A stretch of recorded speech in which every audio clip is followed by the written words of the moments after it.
interesting to see as a first step what Megan's feedback is on it, what her reaction is to it. Yeah.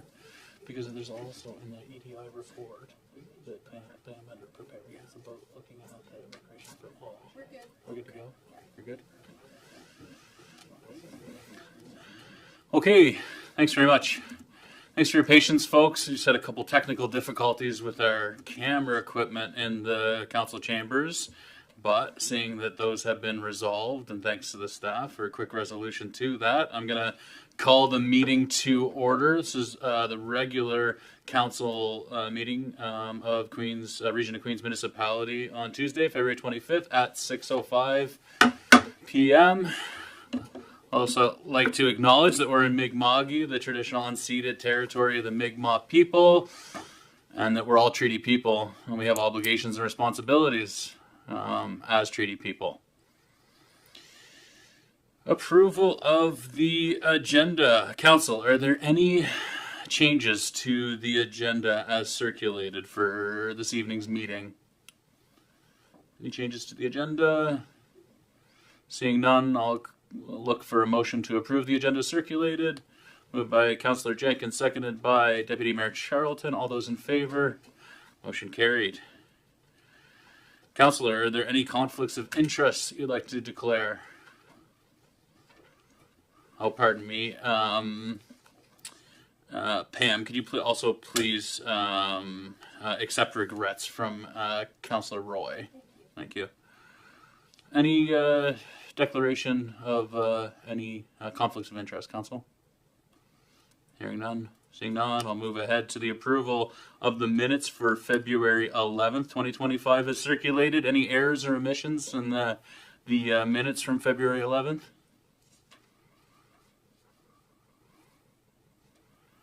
Seeing none, I'll call for approval of those minutes. Deputy Mayor Charlton moves. I get a second. Second by Councillor Amaro. All those in favor? Carried. Okay. Number 5, item 5 on the agenda is public comment section.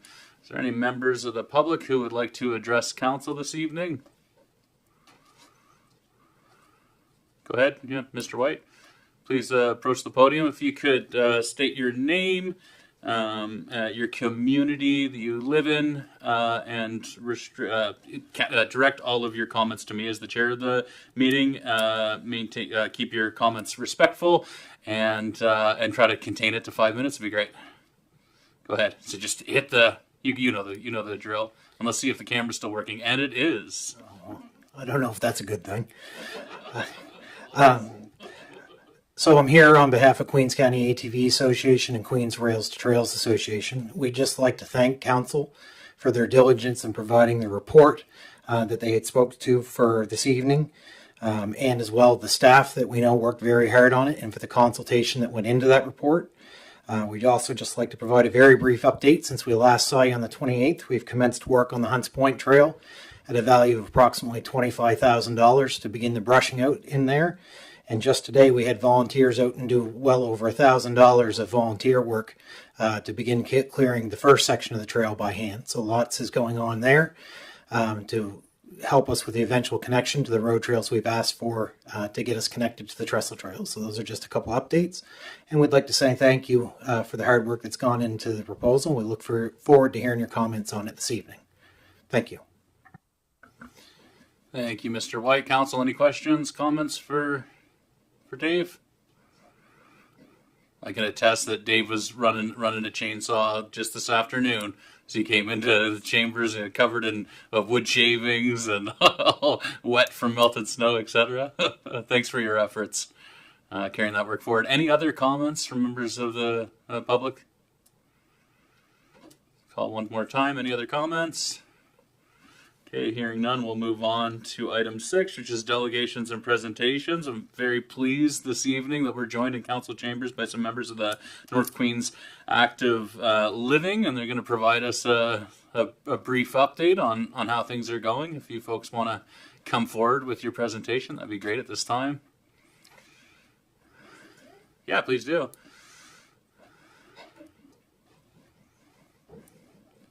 Do you have a PowerPoint or anything like that you prepared? Okay. Steve will be able to help you with that. And then whoever's planning on talking, if you just want to press the gray button on your microphone, that will enable you to, that'll put you on the hot seat. So if we go back and forth, we'll just... Yeah, we'll go. Yeah. I think, yeah, that's right.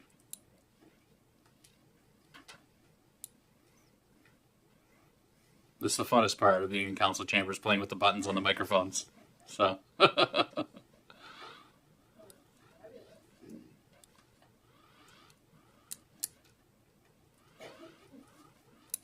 Just bear with us as we're pulling up the presentation for the North Queens Active Living folks here.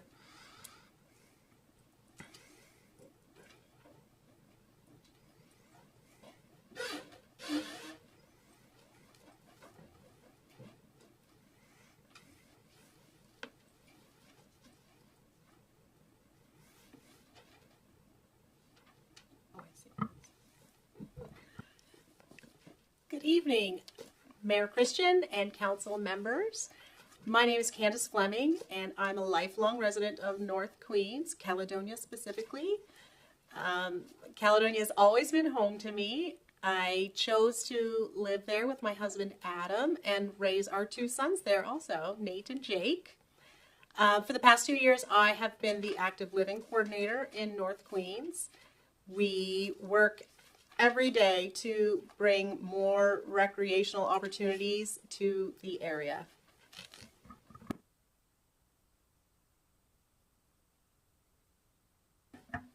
Hi, so I'm Lindsay Reinhardt. I'm married into a North Queens family and lived in the community for 10 years. And 2018, living in the community, we realized we needed access to facilities space. So, for example, access to the school. We live at a bit of a distance to like the Amera Center facilities in Liverpool and Bridgewater. So we were looking around for how could we, offer programming within our community so we didn't have a long drive.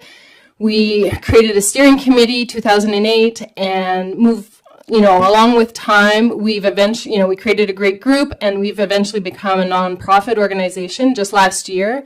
The community really came together and we've had a lot of input from the school, the region, local organizations, and volunteers. So a big part of the project is having a coordinator. So Candace is our third coordinator.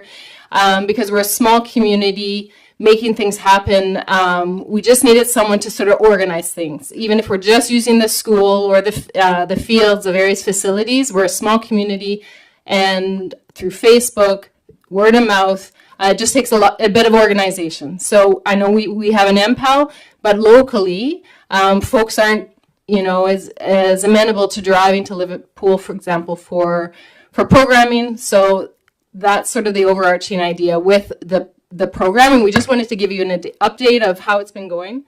Yeah.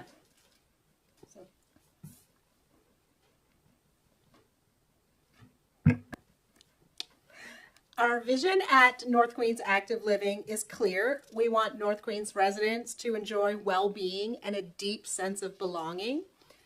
We believe that comes from well-promoted events, welcoming social spaces, and programming that continues and has lasted through time, as we find that North Queens residents take a little bit longer to maybe, what's the word I'm looking for? When they, when you really, to get on board. They don't always jump at the first opportunity.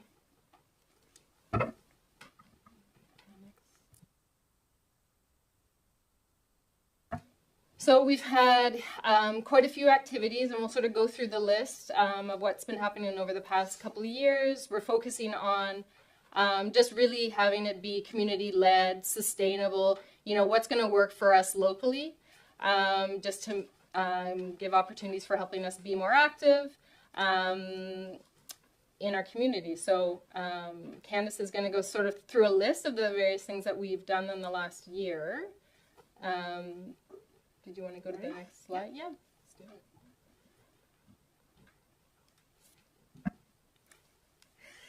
it. In 2024, Active Living hosted a lot of programs. We're tentatively saying 16 plus partnerships and programs, even though it could have been more than that. We strive to make sure that our programs are accessible for all ages and all abilities. And we really want to focus on community-led, sustainable projects that are well received by the community. We work with local organizations and the facilities, like Lindsay said, to really utilize everything we can in our community. Mm-hmm.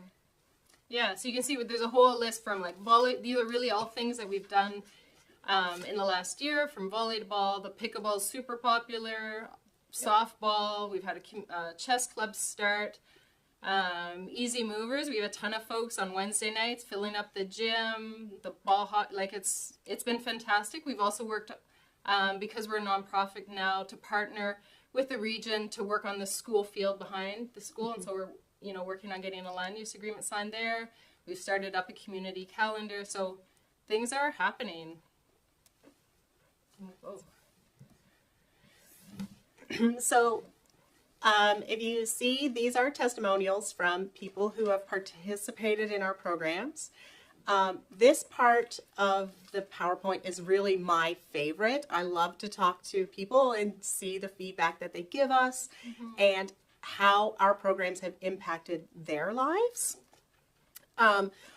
You can see a testimonial from Paul Henderson, who is our North Queens Community Chess Club leader, who was previously driving to Liverpool to play chess at the library.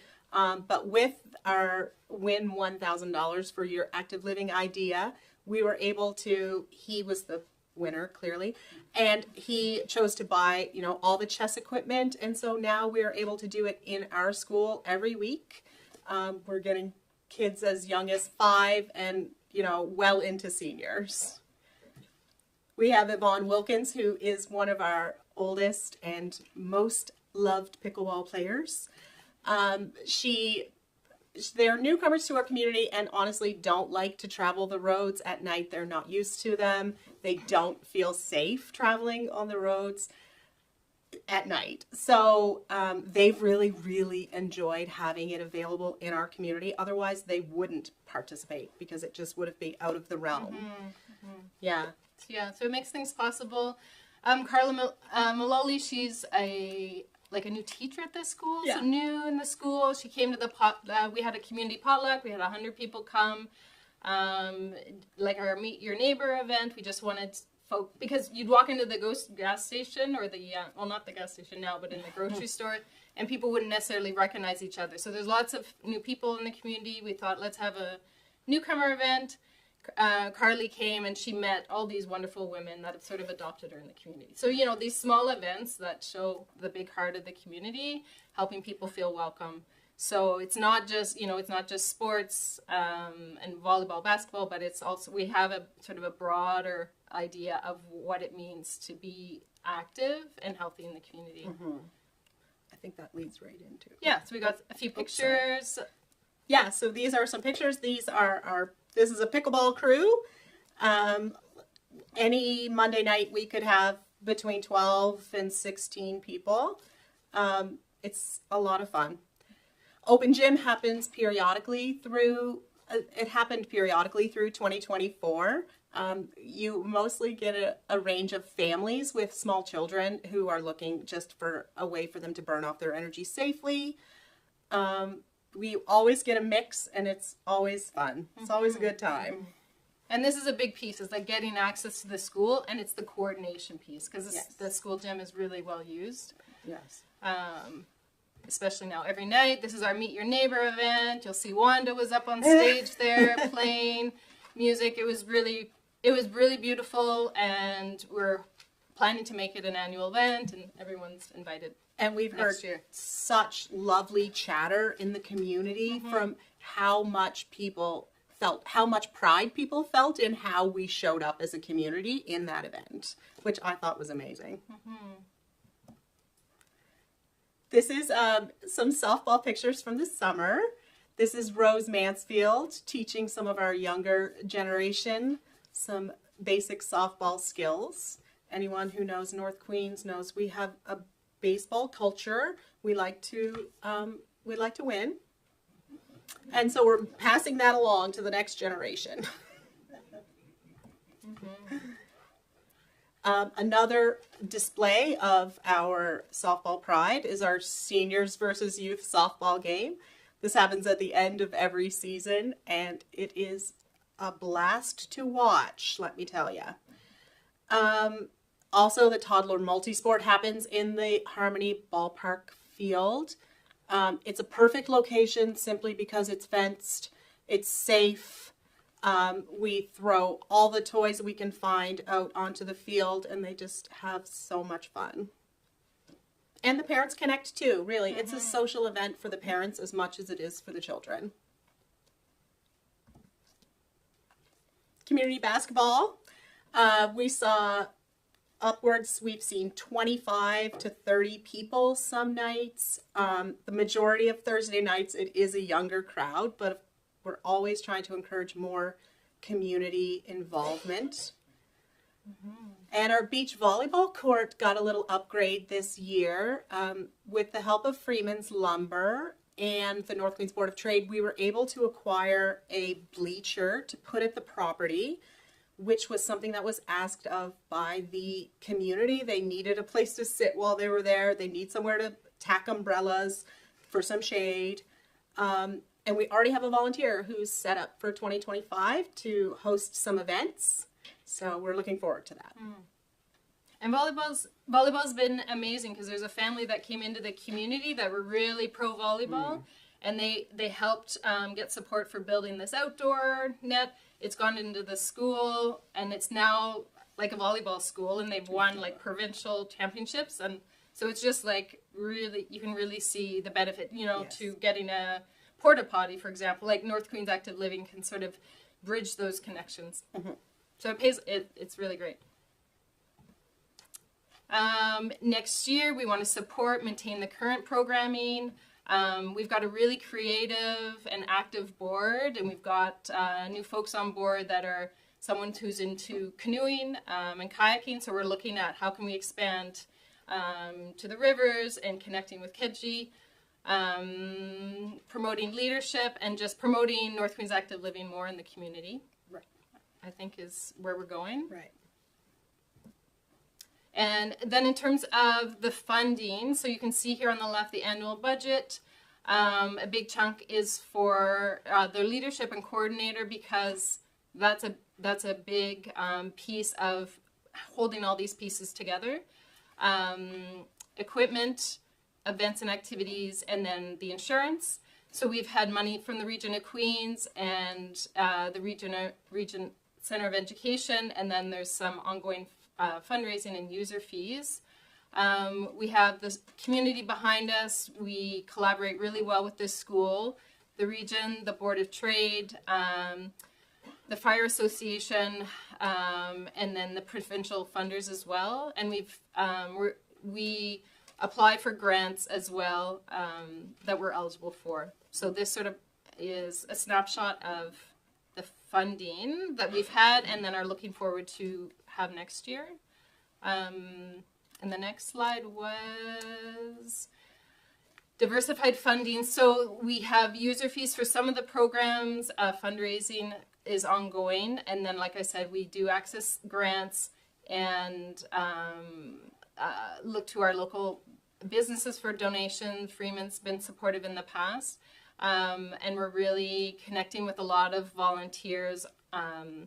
And it's growing. The awareness of the program is growing, the impact of it, and so we are excited for 2025. And I will say we do try to keep our user fees low, if not non-existent. We just find it's just one more barrier to keep people from participating, and that's really our goal, is to just have people participate. And I think And that's it. Thank you so much for listening and hearing what we've been up to. Thank you for all your hard work on it. It's fantastic. I know the council we've talked a lot about opportunities to support connected communities and healthy active lifestyles, and so your work is great. And I love to see that you have that connection between the Board of Trade and the school and the RCE and the access to those community spaces and whatnot. I think that's what we make it work in these rural communities. So that's really, really great. Any comments or questions from members of the council before we go? No? Thanks very much. Do you... For the record, Councillor Carver is proud. Thanks very much. Thanks for the update. Yeah. Okay. And then the next presentation, I believe Steve is going to be joining in via Microsoft Teams virtually to provide a presentation. So we'll just await that setup.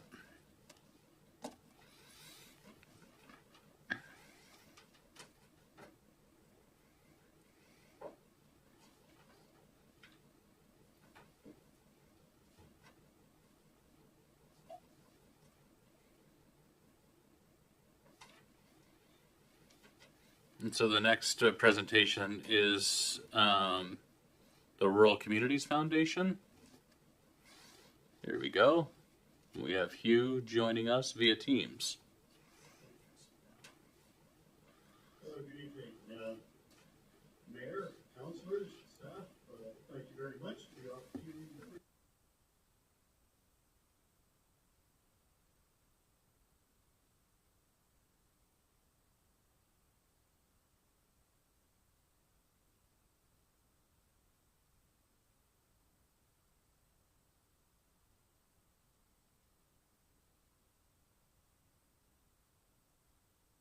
Yes, we can hear you fine. Okay, sorry.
No, you're good, Hugh. Cool. Okay. Yep.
appreciate your time, your consideration, and be delighted to address questions. Thanks very much for your presentation, Mr. McKay. Sounds like a excellent program that you folks have going on there, and so I assume it's carried out in collaboration with the regional centers for education in the respective places. So I know you said that you have the program already started at the North Queen School, so that's great. Has there been any work? Curious in terms of like Feed Nova Scotia. Are they playing any role with respect to this project? Well, firstly, to your comment regarding the regional centers of education, in fact, we have to pass the funds to the schools through the RCE. Okay. Schools there's a threshold on how high they can accept the donation directly. So the money goes to the RCE, but with clear indication from us as to which schools will be receiving the funds. The adjudication of the funds and the applications and all is done by us, by the independent group within our foundation, who then ensure that the money goes out to the schools via the RCDs. We have no direct connection with Feed Nova Scotia. We're certainly always looking for partnerships, but I think a lot of organizations, I think, have waited to see how that first year went, whether it was successful or not. Now that we've proved our mettle, distributing $100,000 back in December, I think we can certainly expect some partnerships. Right. Well, that's great. I just know in my other life as a public sector consultant, I know that these types of programs, in addition to having like food banks, are helpful in terms of removing stigma and offering a different access point for help for families who are having a tough time getting all of the sustenance and nutrition that they need.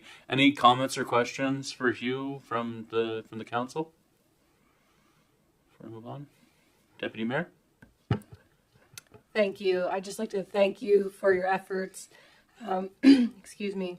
My daughter is in elementary school, and I know when the breakfast programs were rolled out a few years ago, all the kids were excited about it, and it took away the stigma for those who needed it. You no longer knew who needed it. It was open for everyone, and now, of course, there's a pay at what you can lunch program and things like that. But what you're explaining provides another gap, because there are gaps for kids who go home without meals beyond school, and I often worry when we have these long closures or March breaks and things like that. So it's nice to understand more about these programs so that those kids can utilize them. And I think the Region of Queens Municipality definitely can help share awareness and potentially provide a space maybe in the future for something like a concert. I think that would be amazing to support all the schools north and south Queens. Thank you. Well, thank you, Deputy Mayor, and I should mention, of course, that we're not competition to the food banks and other programs that are addressing food security. We're a complement to them, and as you said, we're trying to fill a very specific gap. In fact, it was teachers who brought the program to our attention. In fact, that these three stores exist in school, and so we looked at it and said, yes, this is in our lane. This is something we could support, and it could be something we could support province-wide. So we're delighted to be to complementing the other good efforts by other organizations. Thanks very much. Any other comments from members of the council? Councillor Fancy? Yes, I really enjoyed your presentation. Of course, it brings up a lot of questions to ourselves, what can be done, what can't be done.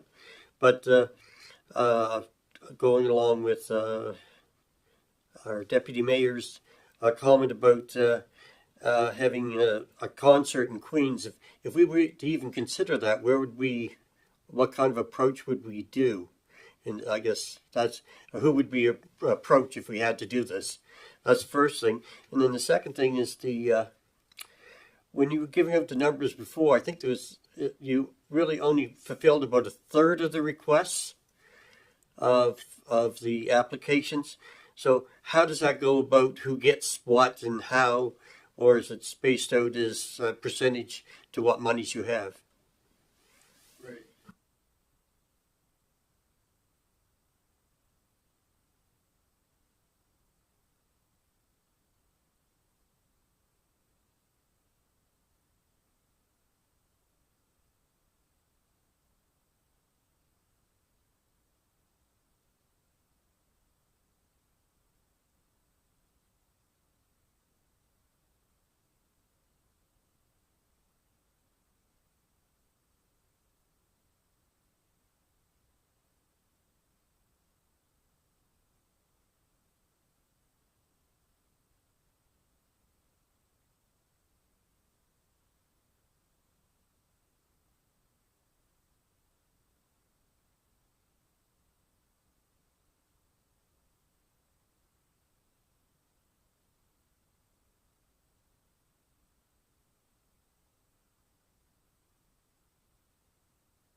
Okay, great.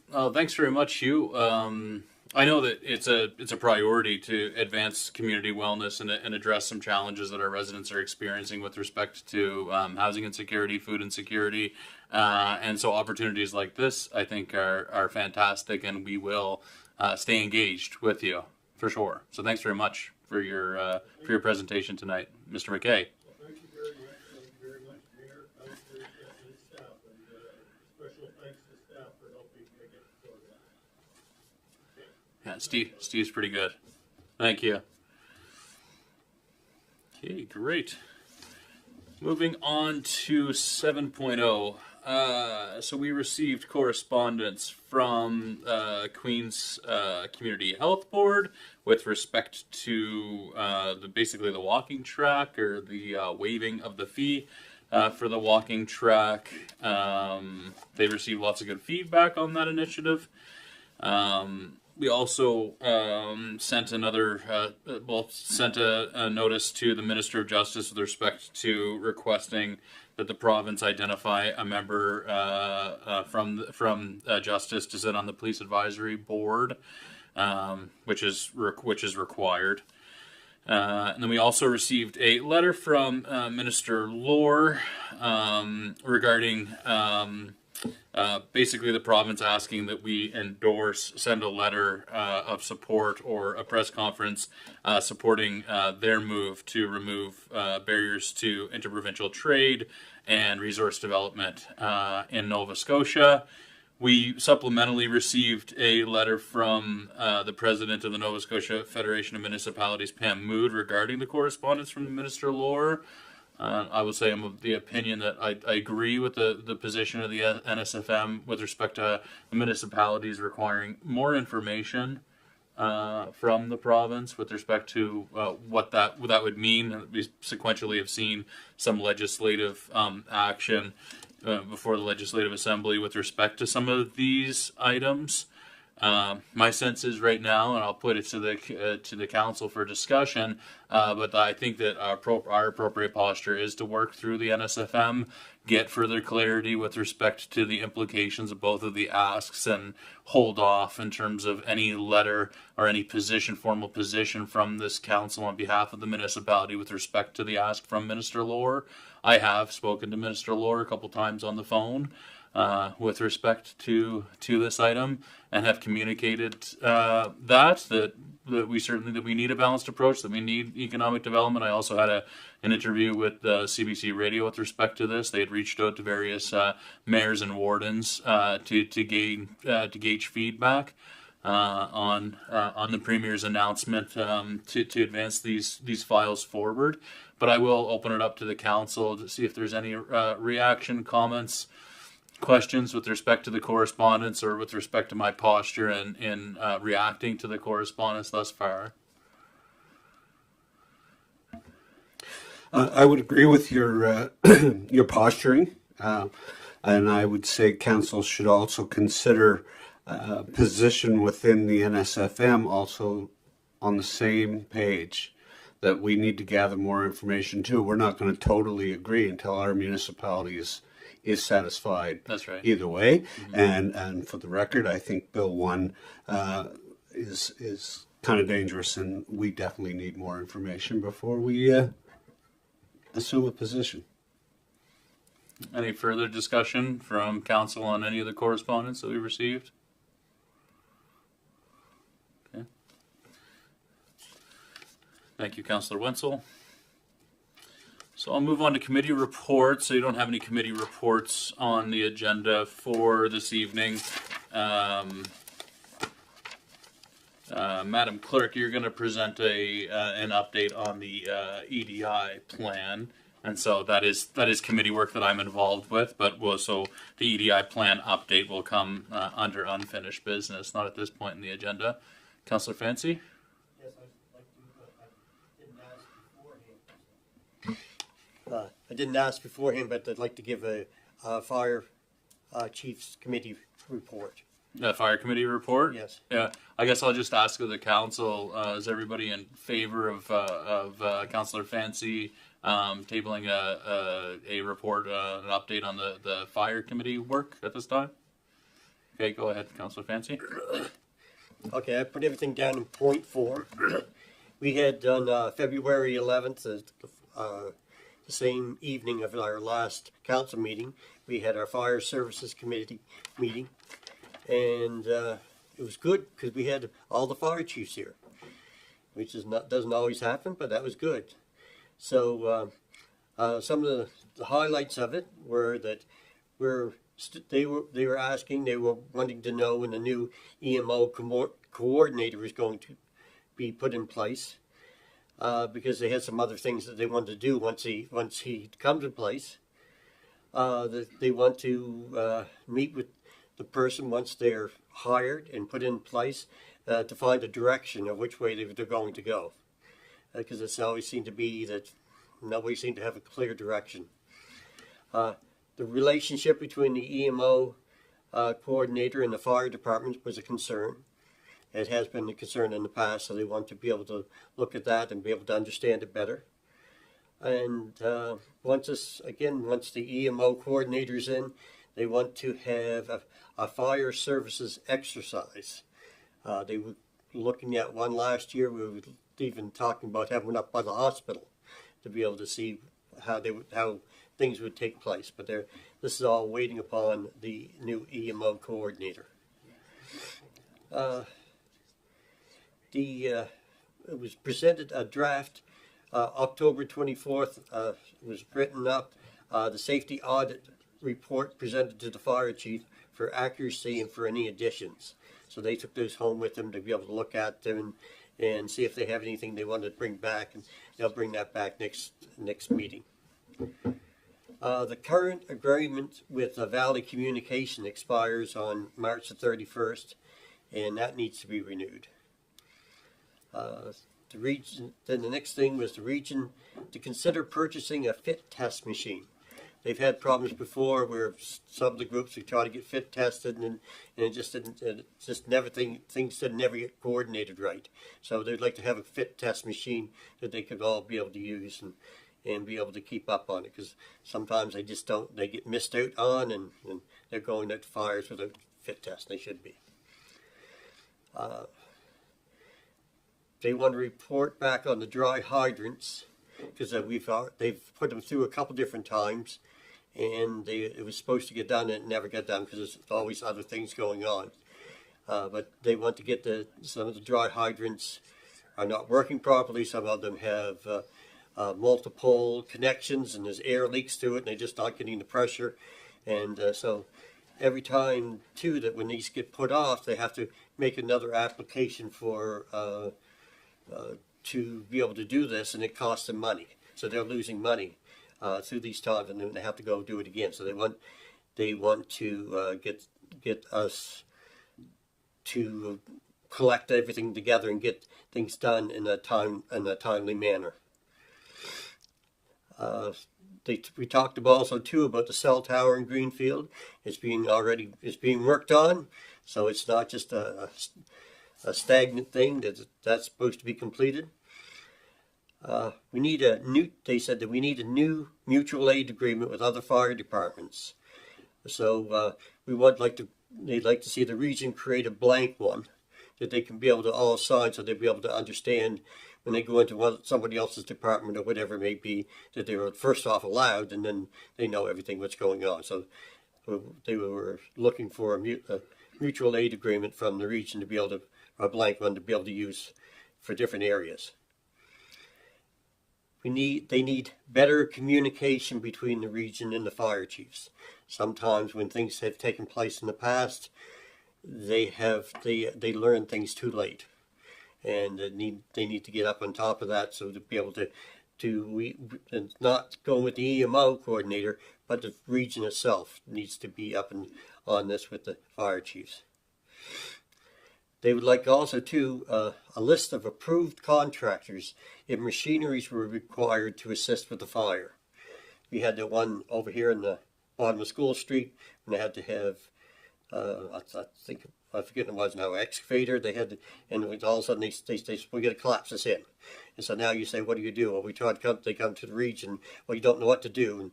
And if not, we're going to do it. Then they need to have a list of contractors that they could call, approved contractors, that they could be able to do this, that they don't have to go looking around when the need is there.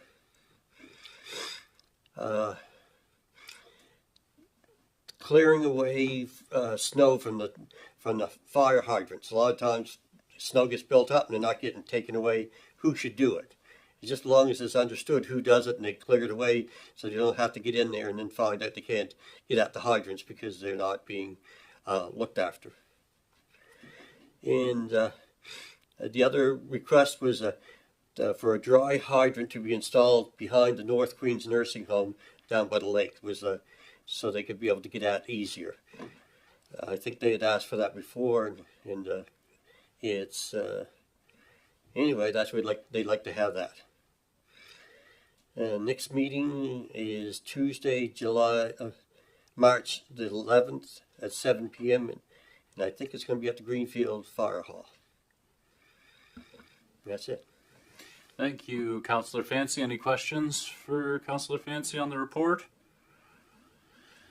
I will say that the former EMO coordinator, Brian Hatt, is retired from the position, and we now have Louis Landry, who was the backup EMO or EMC, is now serving in the role of the EMO coordinator, and that we have some work with respect to, we have a person on leave within the region who supports protective services, and so we have some gaps there with respect to naming a backup to Louis and sorting that all out. But I thank you for your engagement with that committee, and it is great to see all chiefs represented and engaged in that work.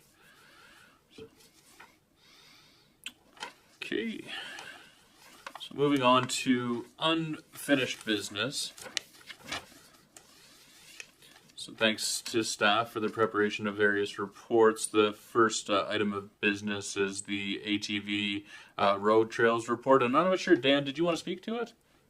Okay, great. Go ahead. Just a quick review. I won't cover all the language, but first I'd like to thank both Mr. White and Mr. Huntley. They were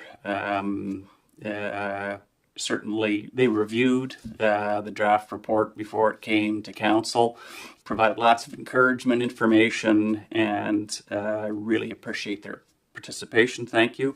So, council, this report comes out of the February 25th meeting. The motion is there in your package.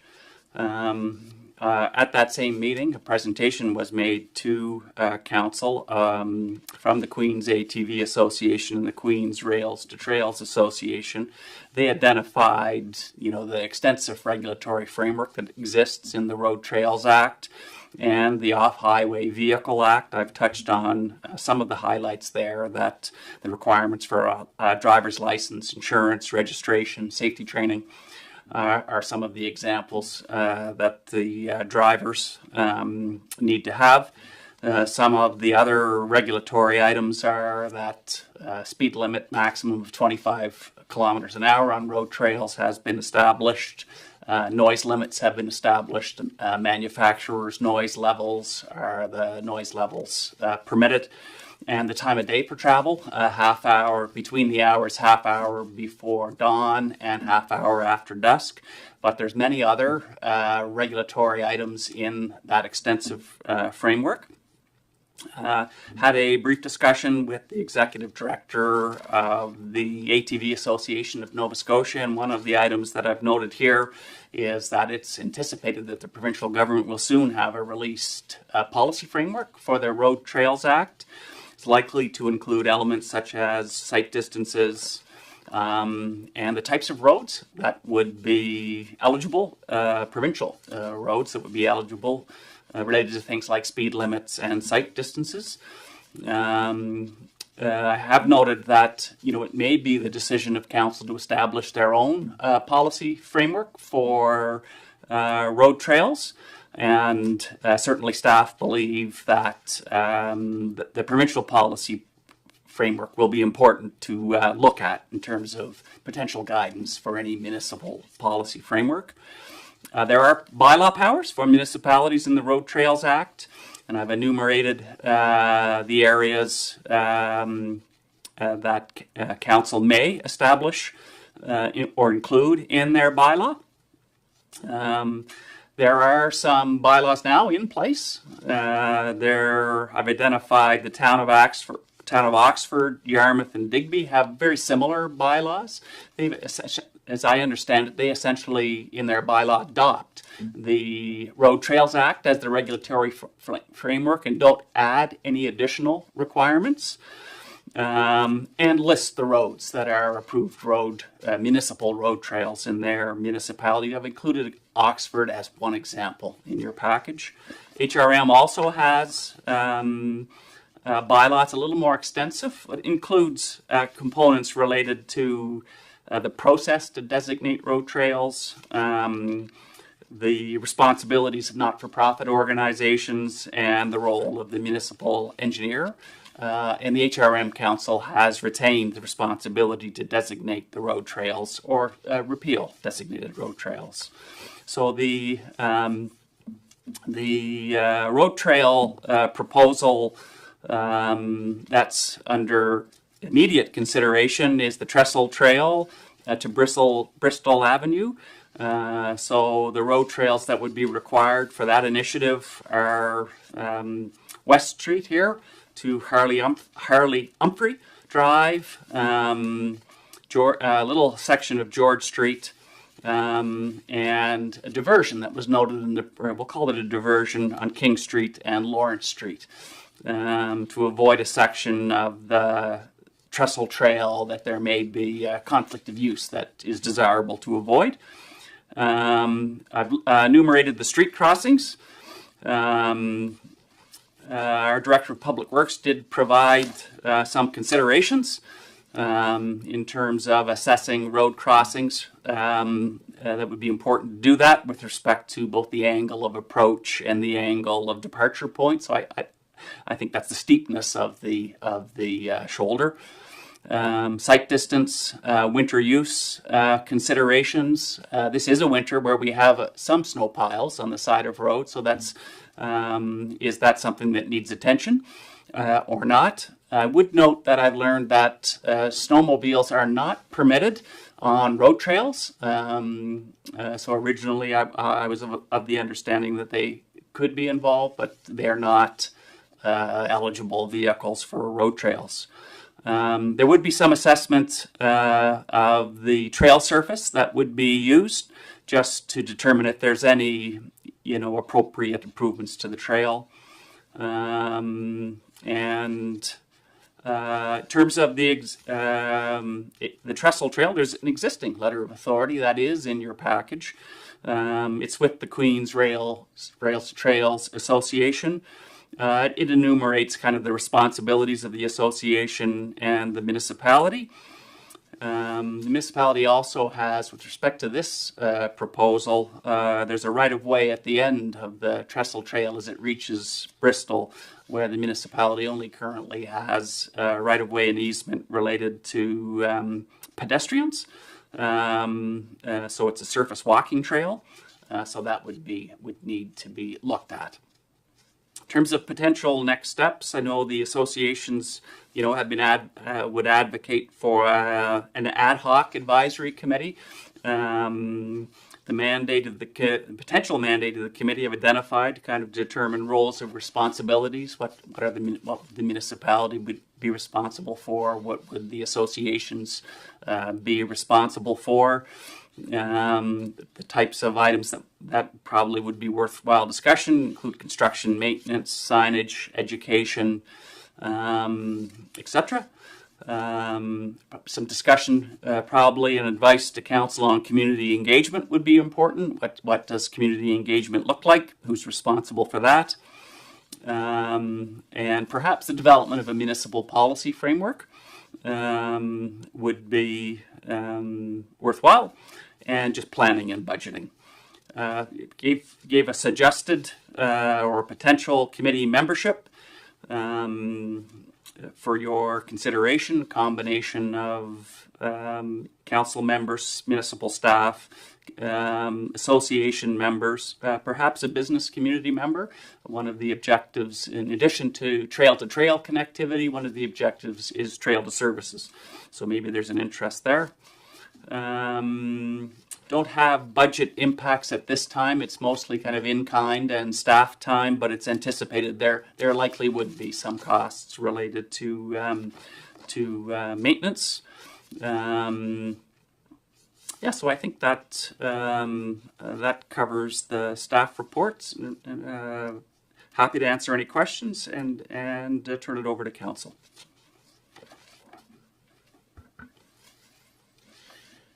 Thank you, CAO McDougall. Any questions on the report as it was prepared and circulated?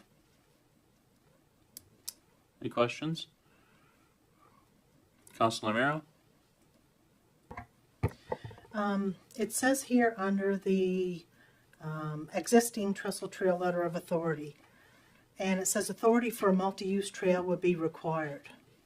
Who would do that, and how would we go about doing that?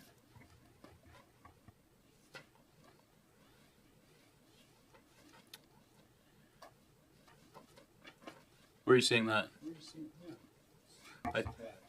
It's under the existing trestle trail letter of authority, the second paragraph.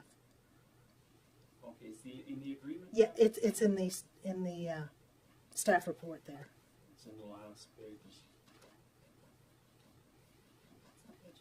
Thank you. So is that the first? I'm sorry. My apologies. Is that the first sentence? That was the last paragraph. It says the municipality has a right of way. Oh, right. So that we currently have a right-of-way and easement with the property owner. The municipality does, and it permits that permits a surface walking trail, and it also permits the municipality to install and maintain our infrastructure. If the off-highway vehicles are to go as far as Bristol Avenue, that right-of-way and an easement would need to authorize off-highway vehicle use. So the letter of authority allows the use of the trestle trail up to that point. So it's just that little chunk of land between Napa and Irving, right at the end there. Yeah. That we don't own that property. We have an easement to connect basically the trailhead and into there. And so and obviously that would be one of the first items you'd want to tackle, because if we can't basically change the nature of that, the authority that's for multi-use trail with that easement with the landowner, then it really, I mean, it cuts off connectivity at the very end of it. I know in some conversations that with the engaged stakeholder groups that they have already they broached some of those conversations, but certainly as the actual party to the easement agreement, it's something we would have to clarify and work toward. Yeah. So, but that's not the entirety of the existing Trestle Trail Authority. That's just with respect to that very last, I don't know what it is, 200 feet or something like that. 325. 300.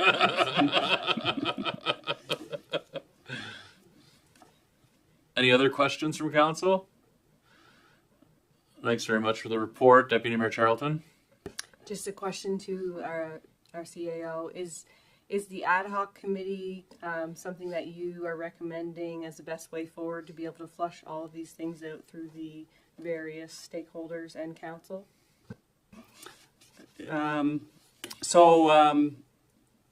I think a committee would be helpful. The format of this report was a request for direction. So I was keen to get feedback from council on that. I think, as a minimum, a working committee would be required to. Particularly at the front end, I think there's a fair amount of work. This would be I suppose, a pilot project for our municipality for road trails. I think there would be some benefit in elected representation just at the front end. It may not be necessary after a policy framework is established. It may be that a working committee could take over. So I see the importance of a committee. I think that's So, and to that end, what is the direction of council with respect to this? Having heard the presentation from the Queen's ATV Association and Rails to Trails at our last council meeting, and now having the advantage of some further information with respect to what this would involve. What is the direction of council with respect to this? Councilor Jenkins? I think this is an important part of the tourism and recreation of Queens County, and that we shouldn't delay in this because it seems like it's been going on for a while.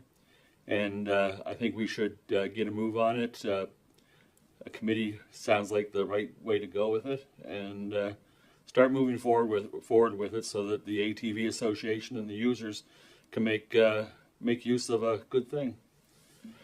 Are there any members of council who believe otherwise or would argue the opposite to what Councillor Jenkins has presented? Okay. I also feel that this is an important initiative to get some traction on, to get some momentum behind.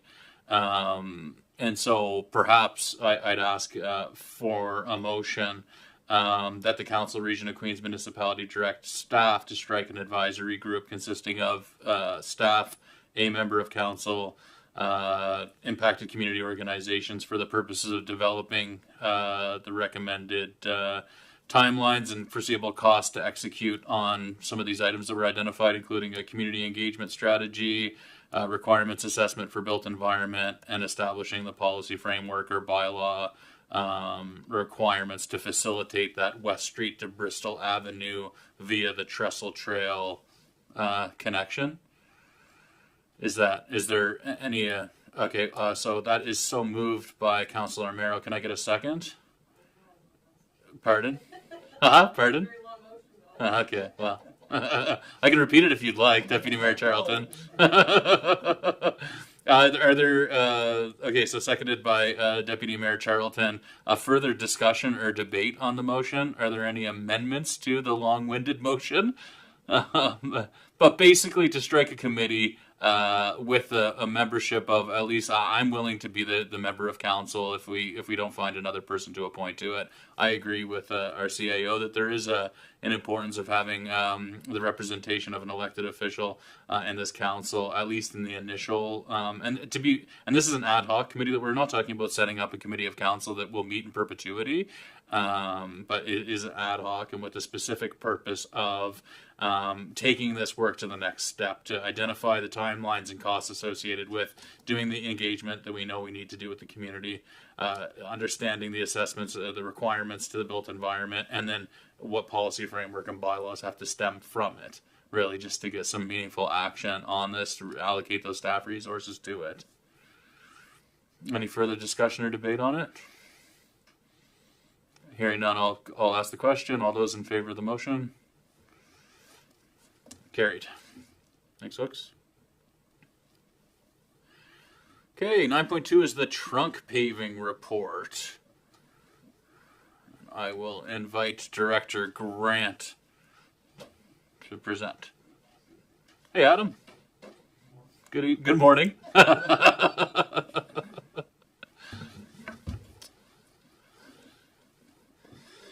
Thank you. So, brief report prepared for your perusal. The province entered under a new cost share program with municipalities earlier this year, and part of that sees the cost shared paving, that's a mouthful, of trunk highways. In Queens, we have Trunk 3, which is Bristol, Old Port Mattoon Road that goes through the core downtown. One thing the province is asking for in application is to have a 5-year paving plan, so we have prepared that quickly to get the application in. So we're building on, I guess, what we've done the last 2 years. You've seen us pave from the office out behind us, working towards the downtown core. So over the next 4 to 5 years, seeing us reach ultimately the core, Main Street, Market Street. I guess from there, I'll turn it over for questions.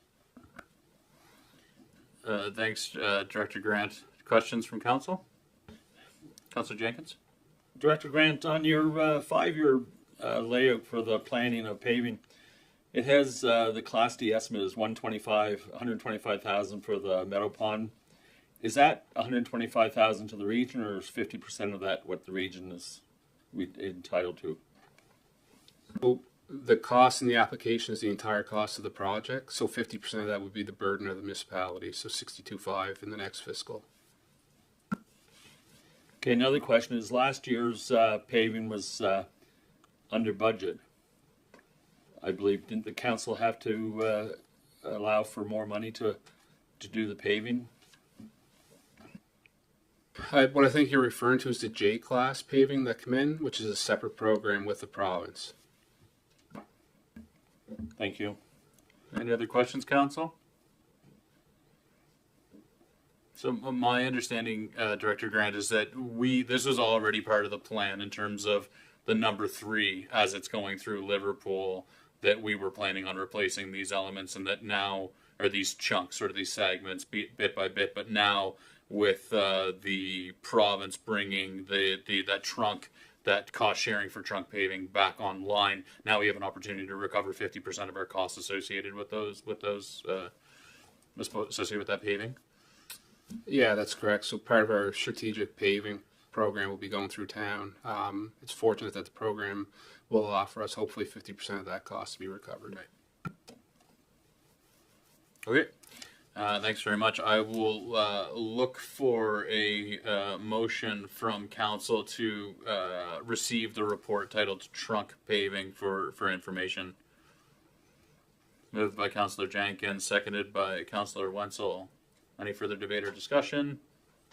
Seeing none, I'll ask the question. All those in favor? Carried. And the next item is also for you, Adam, the gray box overflow report. Thank you. So continuing on a previous, I guess several previous staff reports, it was presented to council in June, I believe it was, 5 action items. So just to quickly touch on those 5 items. So action 1 was to install cameras at some sites. So that was attempted. We've had some luck, I think is fair to say, but not a substantial amount of luck. But efforts are still underway with regards to that.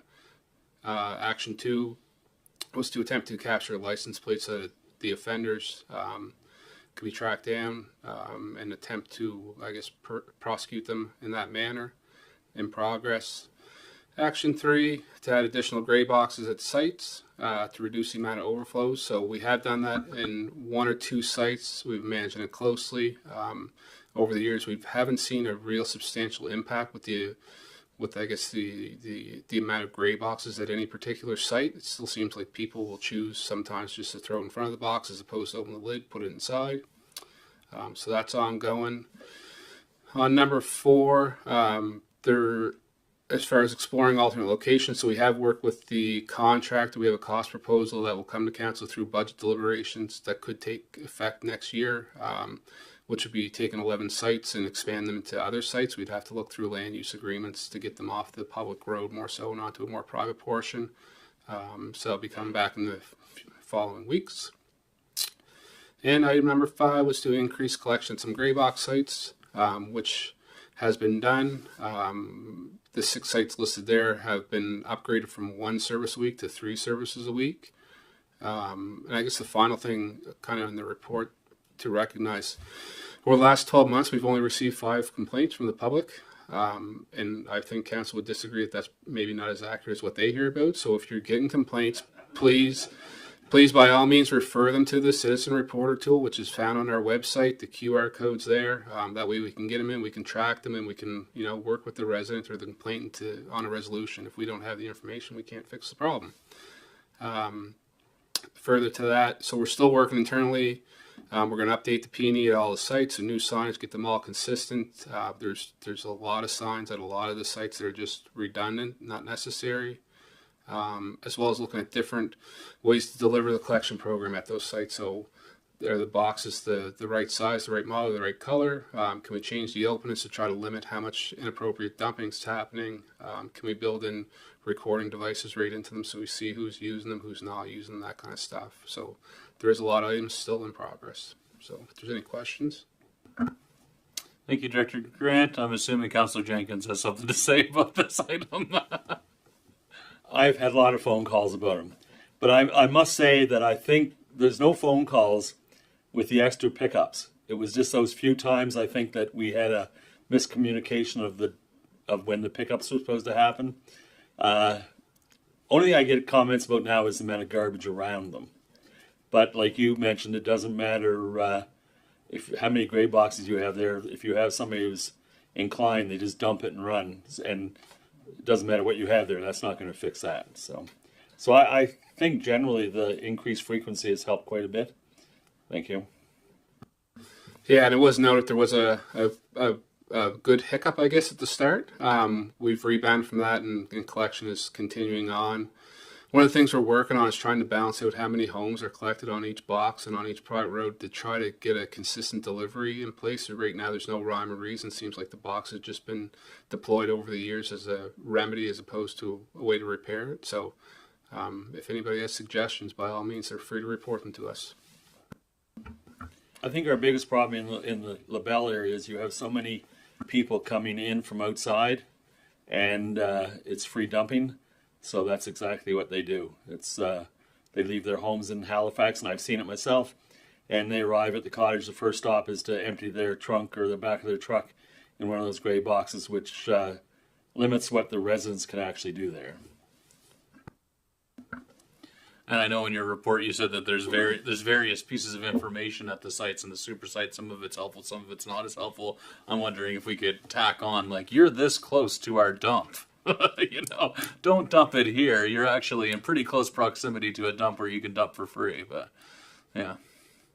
Okay.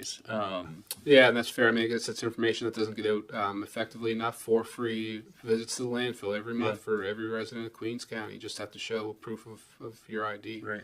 No questions asked. We'll accept your material provided it's acceptable. Mm-hmm. I certainly do appreciate the update, Director Grant. I too received lots of calls and emails on this, particularly related to that super site on LaBelle Road. It tends to be the one that really gets out of hand. I know it's not the only issue, but any further comments or questions from council? Go ahead, Councillor Fancy.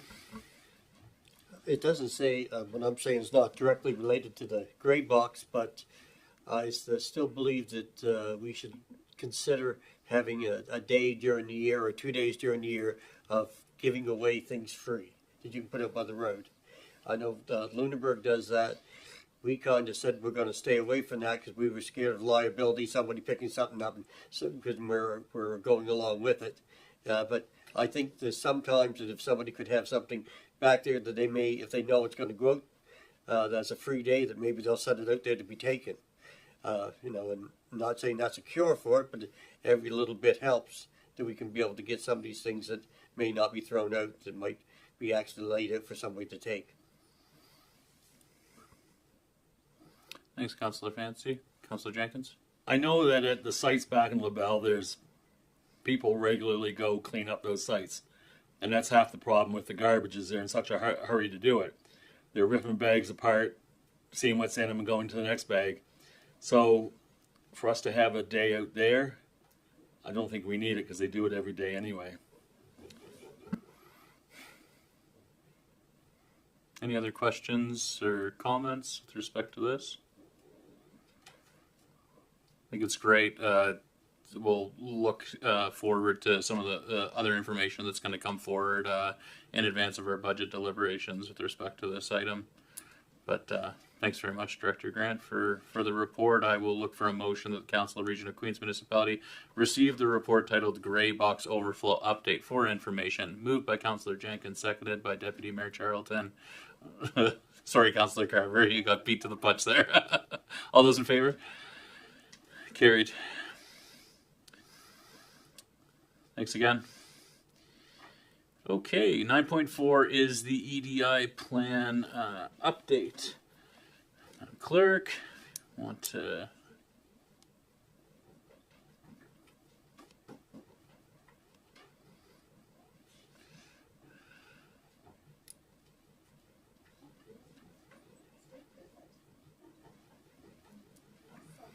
So, ready when you are, Pam. Well, thank you. Thank you so much. Okay, I have a brief update for you on the provincial legislative requirement with regards to the dismantling racism and hate, also known as the EDI plan, that every municipality is pulling together and adopting and submitting to the province by April 1st. So here we go. So there are legislative requirements. Everything okay? Yep. I think so. Make it full screen. Steve's just going to work some magic.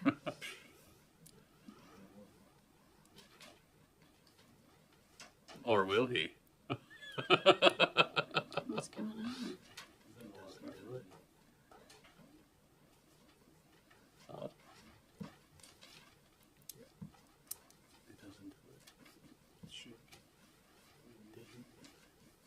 Oh God, yeah, yeah. I hear the start of a joke, right? I'll just hit that button. I know.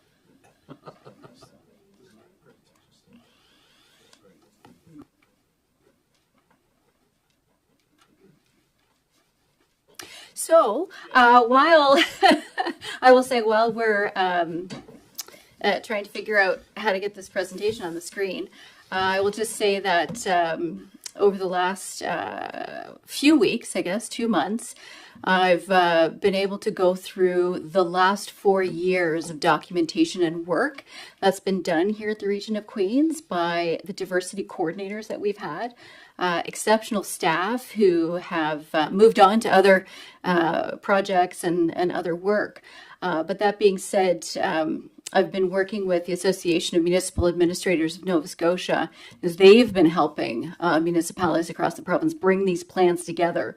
And they were saying that Queens has been ahead of the time, ahead of many municipalities when considering how to create a culture of inclusion or just an environment of welcoming and belonging. So kudos to the region of Queens for that great work. And thank you, Steve, for getting the presentation up.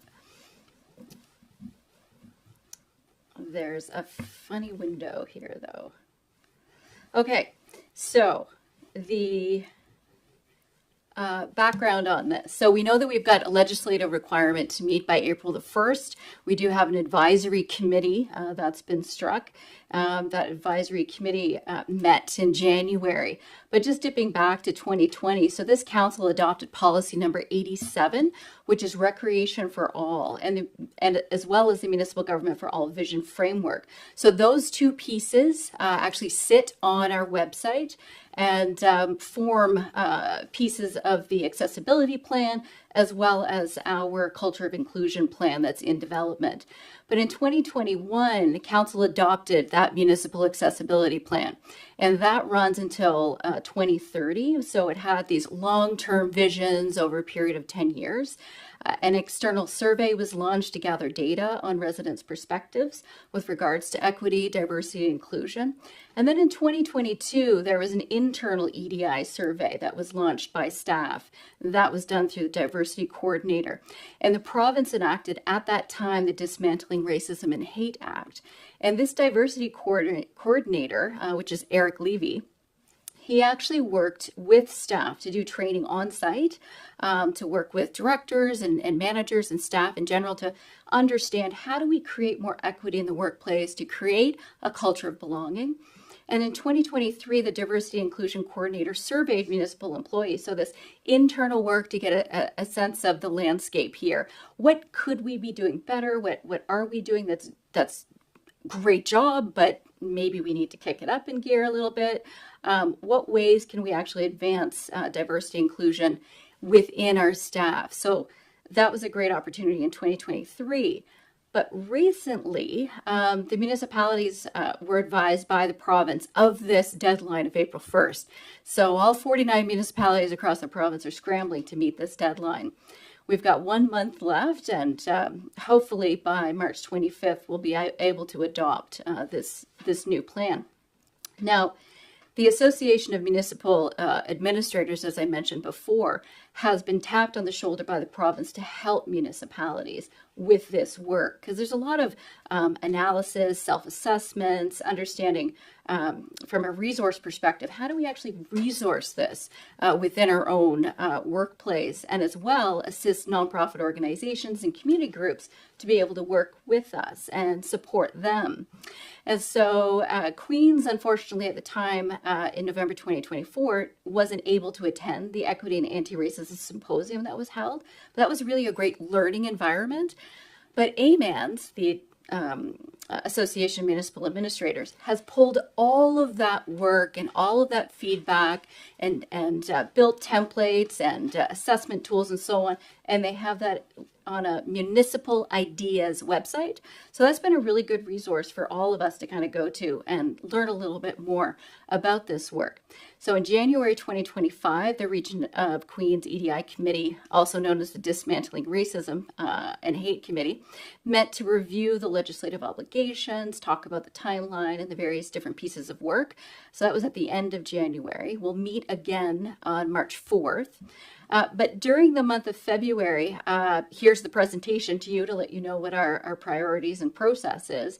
But this is really when the meat of this plan has been pulled together. So my hope is that March 25th, 2025, so that is in 2 council meetings, I'll be presenting a plan to you for adoption that's been workshopped by our Dismantling Racism Committee. By April 1st, we'll be able to submit that plan and meet our legislative deadline with the province, publish it on our website. And then, of course, the goal is to have a living document where we continuously update it. We look at ways to create that culture of belonging and ensure that we are able to implement the goals that are found within that plan. So as I mentioned, the EDI Symposium, remains to be a source of information. And with that Municipal Ideas website, it will continue to stay up. So as we begin to implement our plan, we'll be able to continuously go back to that, look at resources, look at the other plans from the other municipal units across the province, do kind of a comparative analysis. What can we do maybe differently? What's working in other places or not working in other places? And obviously the staff that are identified for this work will continue to be embedded throughout the entire organization to ensure that this implementation of the plan actually rolls out in an effective way. So specifically, I just wanted to touch on these kind of specific details of this timeline because it is quite short. So I started developing the anti-racism plan in December when I came to Queens. We have established and strengthened relationships with our EDI community via the Dismantling Racism and Hate Committee. But we'll also continue to reach out to other organizations that are outside of Queens, such as Immigrant Settlement Association, and ways that we can ensure that we're not leaving people out and community groups that are underrepresented out of the conversation. But from an organizational awareness perspective, council and senior leadership should be looking at EDI training. What does diversity, equity, inclusion actually look like here at Queens? Get trained up and ensure that as you're using and developing resources and developing plans and policies here at Queens, that you're continuously looking at things from an EDI lens and thinking about, well, what could we be doing differently? So updating the human resources policies is certainly one thing that we could also be looking at with that anti-racism lens, and establishing communications and stakeholder relations plan. So ensuring that we are reaching out to those organizations, nothing about us without us, but also ensuring that it's a very collaborative process. And then, of course, there is a recommendation to do a recreation assessment and actually look at reviewing the Recreation for All policy, which was written about 5 years ago now, and find ways that we could align this new EDI plan with Queen's Place Emera, with recreation planning, and obviously the aquatic facilities, various programming that we do, but also nonprofit and community organizations do as well throughout the region. And the Police Advisory Board, that's another good opportunity for us to kind of do a calculation. What are our CMP doing when it comes to EDI related incidents? What kind of data are they gathering? How many hate crimes are actually being committed or being investigated within the region of Queens? So these are things that the Police Advisory Board can do and request information from the RCMP. So we do see that there are 3 main priorities kind of popping out from our work to create a culture of inclusion. And those priorities include develop training and communications initiatives for our staff and build and strengthen relationships with racialized and underrepresented community members. And obviously, those community groups need to be supported so they can work with us and we can collaborate better. And the third thing is develop that communications plan. We need to identify experienced staff that can actually lead this work because it can't just be one person who's doing it in one department, right? It's not just out of the CAO's office or not just in recreation. This culture of inclusion has to be done throughout the entire organization. And obviously, incorporating those AMAN's resources are going to be key to the success of this plan. So that's it. Quick. And I have time for questions, I guess, if there are any. Thanks very much, Ms. Lovelace. Any questions from the members of council? Councilor Merrill.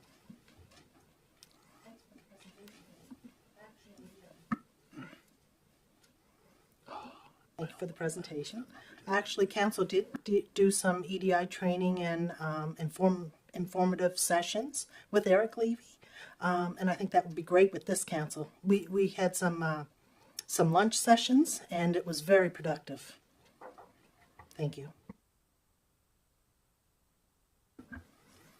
Further questions, Deputy Mayor Charlton? No questions, just a comment. Just very happy to see this come together. I know it was talked about in the new counselor training in November that the province put on, and they had shared that AMINS was assisting with that, and it seemed sort of impossible that it could all come together so fast.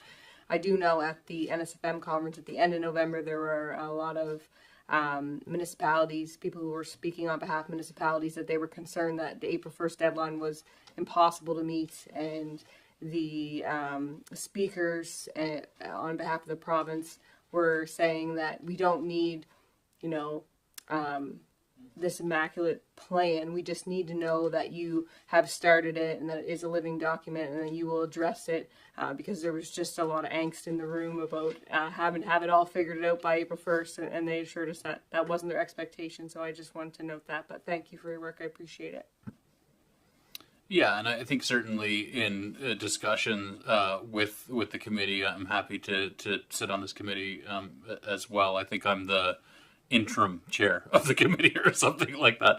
But I think that there's an understanding, and fortunately, based on the good work that Eric and Elise had done in the past in their roles as the diversity coordinator, that we do have some data to work with. I think we have some stuff, so we're not entirely devoid of some of, I think, community representation, and then also that it's a great committee and that we have good representation from members of impacted communities who have sort of innate characteristics that oftentimes lead them to being historically disadvantaged or could be targets of racism and hatred. And so we also, it's great because I think that they've been engaged as a bit of a sounding board, and they'll have an opportunity to look at this plan. And I think Deputy Mayor Charlton, to your point, the expectation isn't that we have a finalized product. It's supposed to be a meaningful first step with respect to what our intention is. And we'll have lots of opportunity, and indeed it will be really important to engage in more broad-based engagement with the broader community and impacted communities to make sure that we, and to your point, is a living document. And I think, Ms. Lovelace, too, that the importance of interweaving it throughout the organization, that's not going to happen overnight, but it's something that we need to take seriously and commit to working on. Anything further on the report, on the update? Okay, great. Thanks so much. So I will look for a motion to receive the update as presented. Moved by Deputy Mayor Charlton, seconded by Councillor Carver. I got you this time. All those in favor? Motion carried. Okay, and our last piece of unfinished business is 9.5 on the adoption of Policy 4 with respect to a payment of taxes. Okay, please do. Thanks. Go ahead, Pam. Thank you.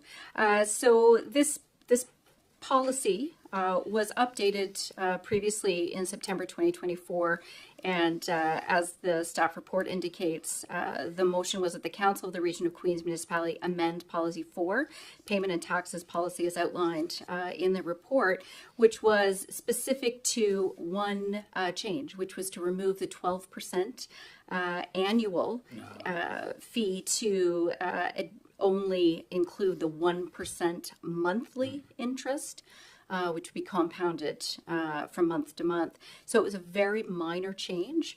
And so this, before you today, is just to adopt the actual Policy 4, which will then be placed on the website. Do you want to speak to it?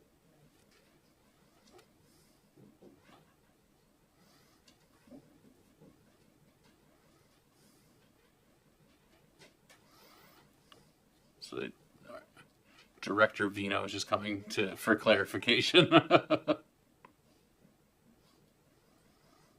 So point of clarification, or?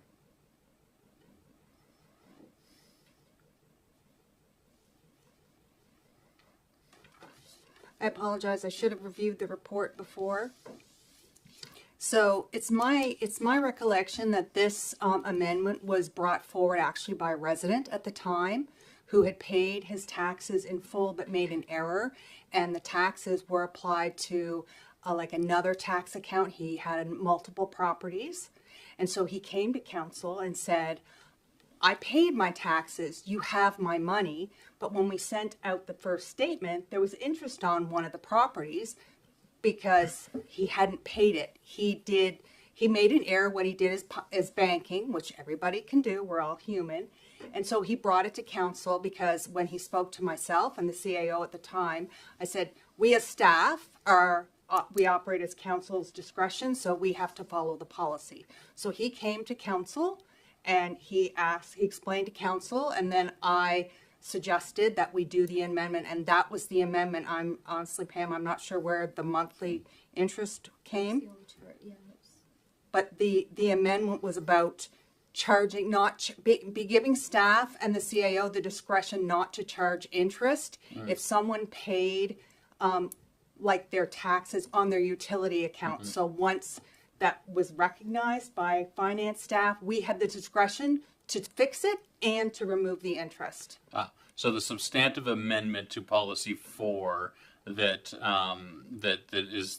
we're looking at here is for council to authorize the CAO or treasurer to give them the discretion to waive interest fees on your discretion on a case-by-case basis. Right. So the second part, in cases where a property tax payment has Yes. been applied to the incorrect, that is all true. But the first part, 1% monthly with interest compounded monthly on the first day of each month, that is the same. That remains the same. Yeah.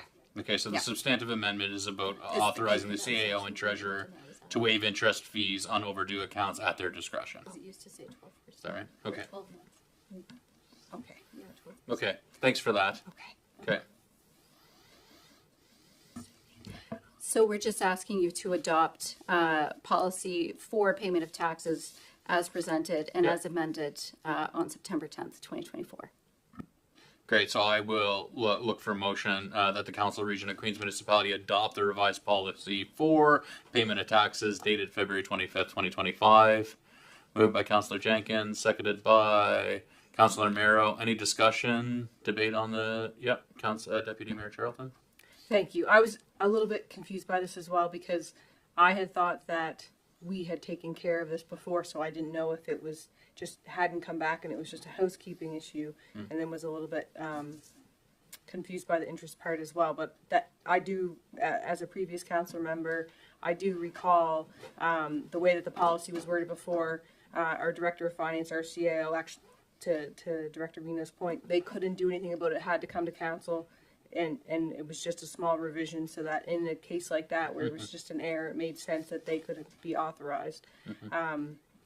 So yeah, I was just, a little bit confused, but happy with how it is. Thanks.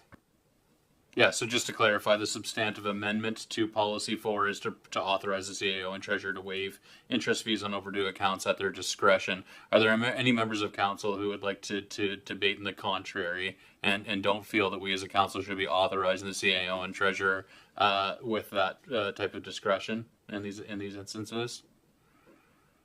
No, I'm hearing none, no form of debate in that way. I'll ask the question. All those in favor of the motion? Carried. Thanks very much. At this time, I'm going to call for a recess before we move on to new business, a 10-minute recess. So if we could pick back up at 7:56. Thanks very much. We're moving to recess.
Okay, members of council, staff, members of the public, if we could be seated so we could reconvene the meeting at this time, please. Thank you. So moving on to new business 10.1, respecting the first reading for the tax exemption bylaw. Director Vino, the floor is yours. Thank you, Mayor Christian. So each year, council reviews properties listed in bylaw number 14, which is the tax exemption bylaw, for possible additions and deletions of properties to be exempt from taxation. Attached is the proposed bylaw for 25-26 with a list of associated exempted properties. Since the last review and approval of the tax exemption bylaw, requests have been made by Little Red Southwest Schoolhouse Society. This property has been added to Schedule A by staff.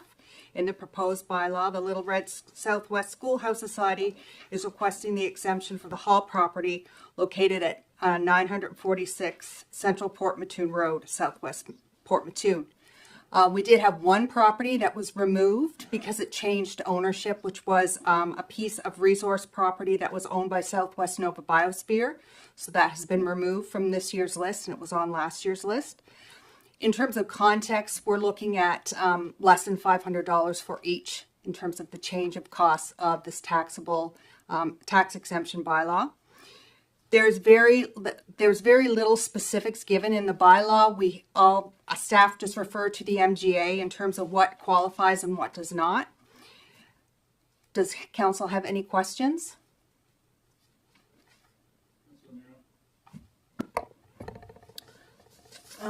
Joanne, I noticed also that Southwest Port Mattoon Women's Community Association was removed, and the Mechanics Lodge from last year's list.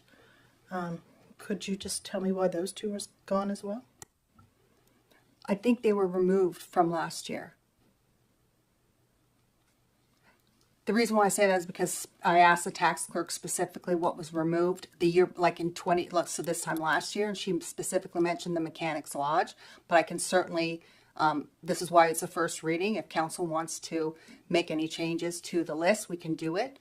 And I'll find out from the tax clerk, but she specifically told me that the only change this year was the Little Red Schoolhouse addition and the deletion of that Southwest Nova Biosphere resource property. Yeah, and in preparation for the meeting, I discussed this with the CAO and the merits of addressing this as a bylaw as opposed to a policy of council. And certainly having it as a bylaw that comes back annually for two sequential readings and then public notice affords us that opportunity to make those revisions as we're aware, and then as this is discussed publicly. And so if we do move ahead with the first reading today, then the second reading would come and would be advertised in advance. So it provides us an opportunity, and it's maybe a good reason to continue to deal with it as a bylaw as opposed to a policy, as it just stimulates that annual process whereby we have a couple readings and public notice so that we can, and it's not considered a substantive amendment to the bylaw to add or take away organizations that are listed within that list, because it's not like a substantive amendment to the actual spirit or the nature of the bylaw. And so that affords us that opportunity to, if we identify or if community groups come forward with a property that they feel should be exempt, or if we identify an association that's no longer active or no longer requiring the tax exemption, and it affords us that opportunity. So we still have that opportunity leading up into the second reading of the bylaw for this year. Any other questions for Director Vino? Letting her off easy, huh? Okay, hearing none, I will ask for the motion that the Council of Region of Queens Municipality receive the report titled Tax Exemption Bylaw, first reading, and they give first reading to the bylaw this evening. Moved by Councillor Mero, seconded by Deputy Mayor Charlton. Any further discussion or debate on the motion? No? Hearing none, I'll ask the question. All those in favor of the motion? Motion carried. So the second reading of this bylaw will be advertised on March 5th. So this starting of March in the Queen's Crown and on our website, and it will to be brought forward for a second reading on the March 25th at the March 25th meeting for its final approval. Okay, on to 10.2, which is with respect to the fire inspector appointments. So there's a brief staff report. It's basically, okay, Mike's going to speak to it. That's right, I was going to summarize it out. Please, Mike, grace us with your presence and tell us about the fire inspector appointments, please. Sure, Mayor Christian. Yeah, it's more of a housekeeping item. The Provincial Fire Safety Act requires or sets out that the responsibility for carrying out fire inspections resides with the municipal units. And as part of the Act, it also sets out that fire inspectors have to be formally appointed by council. So right now, both of our building inspectors are appointed as fire inspectors as well. But we are now operating under a shared building inspection services agreement with the Municipality of the District of Lunenburg, of which fire inspections are a part. So in order for the fire inspectors of our partnering municipalities to carry out fire inspection duties within our jurisdiction, council is required to appoint the modal fire inspectors as fire inspectors for the region of Queens Municipality. Thank you, Director McLeod. Any questions? Go ahead, Councillor Wenzel. So, those that are named under recommendation, are they residents of Queens County? No, those are inspectors that are currently employed through the Municipality of the District of Lunenburg, who we are in the shared services agreement with.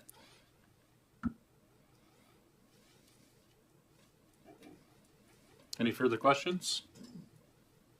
Councillor Jenkins? Has Queens County ever had its own fire inspectors that live in Queens County? Yes, we have two currently. Our two building inspectors, Miles Harlow and Tim Clattenburg, are also appointed as fire inspectors for the municipality. But to enable us to call on the resources of the buildings or the inspectors from under the shared services agreement, we have to have them formally appointed so they can assist us with carrying out those duties. And then the opposite would be true, that Modal would also be appointing Miles and Tim as fire inspectors so that they could carry out those duties within the municipality district of Lunenburg as well. Yeah. Yeah. Questions? Yeah. Deputy Mayor Charlton? I'd just like to say the previous comments addressed that the joint services agreement with MODL bridges a gap for us. So although we have two fire inspectors, like we need to be able to have more inspectors to be able to carry out the inspections of the properties that are in Queens, as we do have a duty to do those for liability reasons. And so that's really critical. And I know we're not debating a joint service agreement, and that's something that has been done in the past, but I think it's just important to note that we have to have more capacity so that we can address the things that need to be done to make sure that our residents who are in certain commercial buildings or apartments and such are protected through the proper avenues of inspections. Thank you. Yeah, thanks, Deputy Mayor Charlton. So, yeah, I mean, we're not currently debating the merits or value or position that the previous council took with respect to the joint services agreement with the MODL. My understanding is this is really a formality with respect to appointing those fire inspectors that are made available to us through this agreement. I mean, and at a future date, I think we talked about trying to strike that balance between internal capacity and jobs within Queens and being able to meet the needs and provide the services to our residents. And so, I mean, if it is the will of council, we can certainly debate and determine our future posture with respect to the joint service agreement with MODL, but what's presently before us is the appointment of these fire inspectors. Any further questions, debate on the matter? I'm going to ask for a motion that the Region of Queens Municipality appoint, and I'll name them Bruce Parks, Graham Hopkins, Ryan Wynott, Kyle Wynott, and Amanda Esterbrooks as fire inspectors for Region of Queens Municipality to administer and enforce provisions of the Nova Scotia Fire Safety Act, regulations, and National Fire Code. Moved by Deputy Mayor Charlton. Can I get a second to the motion? Seconded by Councillor Carver. Any further debate or discussion on the item? Seeing none, I'll call for ask the question. All those in favor of the motion? Motion is carried. Thanks, folks. Thank you, Director McLeod. So the last item of business is 10.3, solid waste management facility tipping fees. And Joanne is going to return to the chair. Ready when you are, Councilor Reno, or pardon me, Director Reno. So Region of Queens Municipality holds multiple contracts for the disposal of various solid waste streams at the solid waste management facility. Contained in these agreements are mechanisms for annual fee increases. Each year, the rolling 10-year average of CPI is used to revise the tipping fee schedule for the contracted parties. Finance staff recommend rates for other users of the facility not covered by these agreements. The proposed increase of 2.37% for all contracted local governments has been calculated based on that rolling 10-year average for all solid waste streams. Again, that's the contracted partners. Commercial residual waste customers inside or outside of Queens will pay an increased closure cost for residential waste of $55.07 per ton. This charge is half of what the actual cost per ton should be based on the study completed in 2023, so that only 50% of the closure and post-closure cost per ton is being charged to residual waste users. For new members of council, would you like me to give you a Coles Notes on what closure and post-closure costs are for our solid waste facility?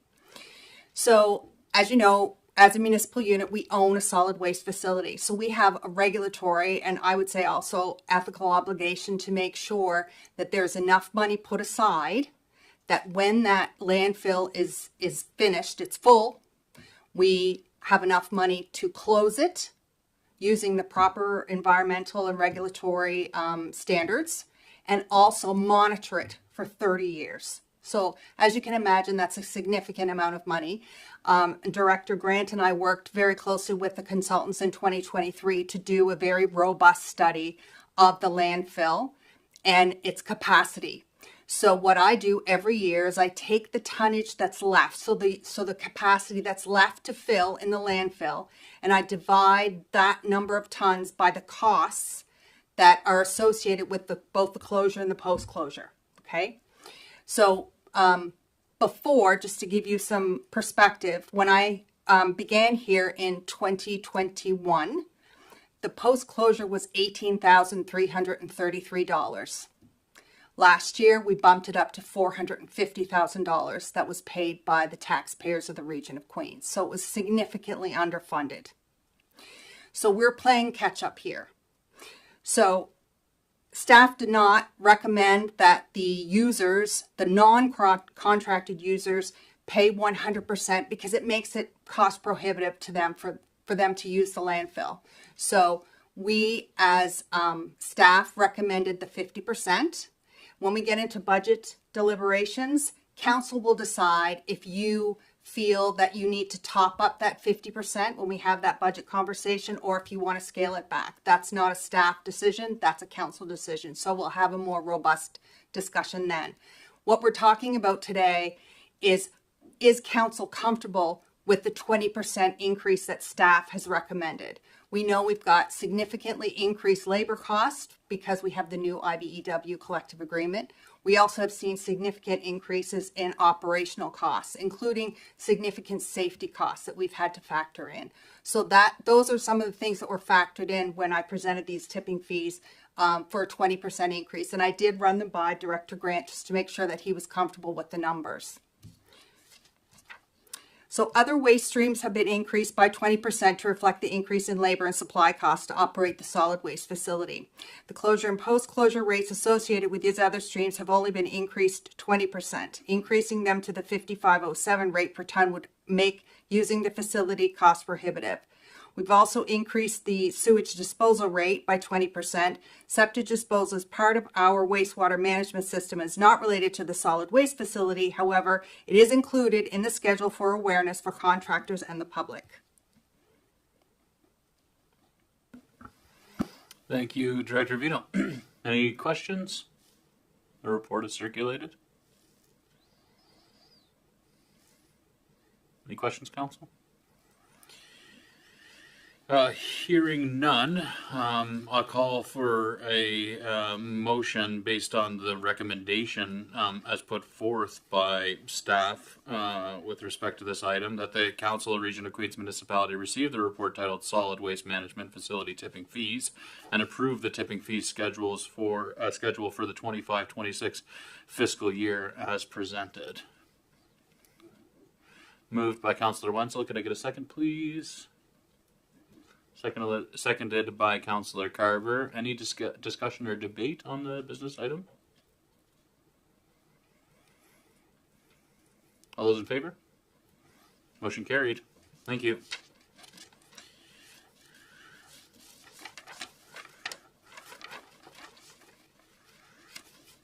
That concludes the new business section. I just have a really brief mayor's report this evening.